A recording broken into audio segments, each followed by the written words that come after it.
Hello बच्चों, S education academy में आपका स्वागत है। आज हम क्लास 12th की पाठ्यपुस्तक आरोह भाग 2 की कविता पतंग पढ़ेंगे, जिसके कवि हैं आलोक धनवाजी। कविता पतंग में शरद ऋतु की चमक और बालमन की उमंग का सुंदर चित्रण किया गया है। भादों के धारासार बरसते मौसम के बाद शरद ऋतु आई। प्रकृति में चमकीली धूप और उमंग छा गई। बच्चे पतंग उड़ाने चले। मौसम साफ हो गया, आकाश मुलायम हो गया, पतंगें उड़ने लगीं। बच्चे सीटियाँ और किलकारियाँ मारते हुए दौड़ने लगे। बच्चे मानो कपास लिए हुए पैदा हुए हैं। उनके पैर पूरी पृथ्वी पर घूम आने के लिए बेचैन रहते हैं। वे छतों पर इस तरह बेसुध होकर दौड़ते हैं मानो छतें कठोर न होकर नरम हों। वे डाल की तरह पैंग भरते हुए से चलते हैं। उनकी गति पाकर दिशाएं मृदंग की भांति बजने लगती हैं। खेलते हुए उनका शरीर इतना रोमांचित हो उठता है कि वही रोमांच उन्हें गिरने से भी बचाता है। मानो पतंग की ऊंचाइयां उन्हें गिरने से रोक लेती हैं। बच्चे मानो पतंग के साथ ही उड़ते हैं। कभी कभी वे छतों के खतरनाक किनारों से गिर जाते हैं। तब उनका साहस और आत्मविश्वास और भी अधिक बढ़ जाता है। यह इस कविता में बताया गया है। अब हम कवि परिचय पढ़ेंगे। आलोक धनवाजी का जन्म सन 1948 ईस्वी में मुंगेर, बिहार में हुआ। इनकी पहली कविता जनता का आदमी 1972 में प्रकाशित। उसके बाद भागी हुई लड़कियां, ब्रूनो की बेटियों से प्रसिद्धि, दुनिया रोज बनती है, ये इनकी रचनाएं हैं। राहुल सम्मान, बिहार राष्ट्रभाषा परिषद का साहित्य सम्मान, बनारसी प्रसाद भोजपुरी सम्मान, पहल सम्मान से इनको सम्मानित किया गया। अब हम कविता पढ़ेंगे। सबसे तेज बौछारें गईं, भादों गया सवेरा हुआ, खरगोश की आंखों जैसा लाल सवेरा, शरद आया पुलों को पार करते हुए, अपनी नई चमकीली साइकिल तेज चलाते हुए, घंटी बजाते हुए, ज़ोर ज़ोर से चमकीले इशारों से बुलाते हुए। अब हम शब्दार्थ पर ध्यान देंगे। भादों यानी घनघोर बरसते बादलों वाला मौसम। शरद सर्दी का प्रथम महीना। अब हम अर्थ समझेंगे। कवि कहते हैं कि भादों का महीना बीता। इस महीने में बहुत ही तेज बारिश हुई। बारिशों के बाद शरद ऋतु आई। यह ऋतु इतनी उजली थी मानो अंधेरे के बाद सवेरा हो गया हो। शरद का सवेरा खरगोश की आंखों जैसा लाल भूरा था। शरद का उज्ज्वल मास इस तरह उमंग, उत्साह और चमक से भरपूर होकर छा गया मानो कोई उत्साही बालक कई पुलों को पार करते हुए अपनी चमकीली साइकिल को तेजी से चलाते हुए जोर जोर से घंटियां बजाते हुए आ रहा हो। आशय यह है कि शरद ऋतु में चारों ओर उत्साह है, उमंग है, धूप की चमक है, मीठा मीठा शोर है, खेलने के इशारे हैं और पतंगबाजी का माहौल है। अब हम दूसरा काव्यांश पढ़ेंगे। पतंग उड़ाने वाले बच्चों के झुंड को चमकीले इशारों से बुलाते हुए और आकाश को इतना मुलायम बनाते हुए कि पतंग ऊपर उठ सके, दुनिया की सबसे हल्की और रंगीन चीज़ उड़ सके, दुनिया का सबसे पतला कागज़ उड़ सके, बांस की सबसे पतली कमानी उड़ सके, कि शुरू हो सके सीटियों, किलकारियों और तितलियों की इतनी नाजुक दुनिया। अब हम शब्दार्थ समझेंगे। किलकारी खुशी में कूकना या चिल्लाना, नाजुक यानी कोमल या नरम। अब हम अर्थ समझेंगे।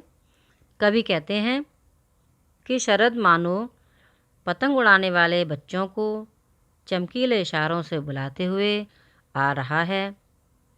कहने का तात्पर्य है कि शरद ऋतु में चारों ओर उत्साह है, उमंग है, खेलने के इशारे हैं और पतंगबाजी का माहौल है।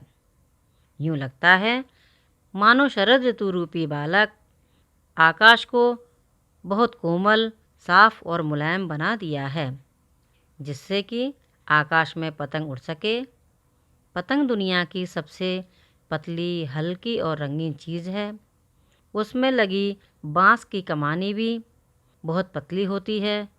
जब पतले कागज़ और कमानी से बनी पतंग आकाश में उड़ती है तो बच्चे खुशी के मारे सीटियाँ बजाने लगते हैं तथा किलकारियाँ मारने लगते हैं। पतंगों से भरा आकाश ऐसा प्रतीत होता है मानो यहाँ रंग बिरंगी तितलियों की कोई चलती फिरती कोमल सृष्टि हो। अब हम तीसरा काव्यांश पढ़ेंगे। जन्म से ही वे अपने साथ लाते हैं कपास, पृथ्वी घूमती हुई आती है उनके बेचैन पैरों के पास।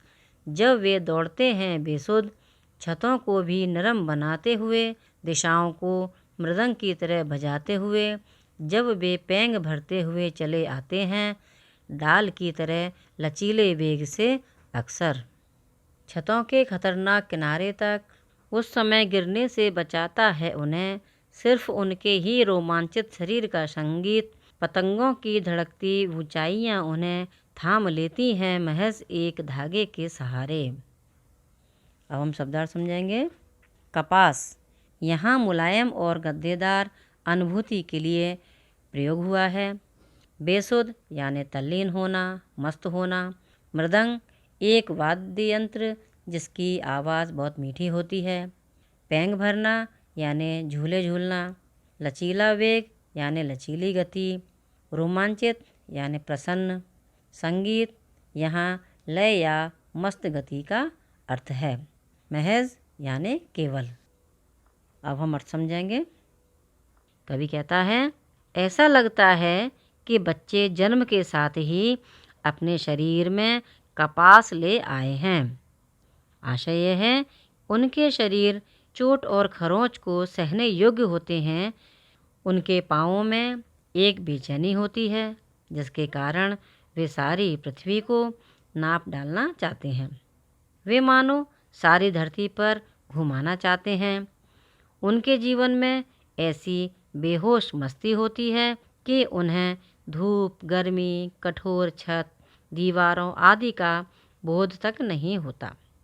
वे कठोर छतों पर इस तरह दौड़ते हैं कि मानो वे बहुत नरम हों। उनके नरम पैरों से छतें भी नरम हो जाती हैं। उनकी लयपूर्ण पदचाप के कारण सारी दिशाओं में मृदंग जैसा मीठा संगीत गूंजने लगता है। प्रायः वे चलते हैं तो झूला झूलते हुए झोंकों के समान चलते हैं। वे छतों के खतरनाक किनारों पर पतंग उड़ाते हुए भी ऐसे गतिविधि करते हैं मानो पेड़ की लचीली डाल से लटककर लचकीली गति से झूल रहे हों। इतना खतरा उठाते हुए भी वे बचते हैं तो अपने रोमांचित शरीर की मस्त लय के कारण बचते हैं। पतंग की ऊपर जाती हुई धड़कनें उन्हें गिरने से रोके रखती है। वे पतंगें मानो अपने डोर के सहारे इन तरंगित बच्चों को संभाले रखती हैं। अब हम चौथा काव्यांश पढ़ेंगे।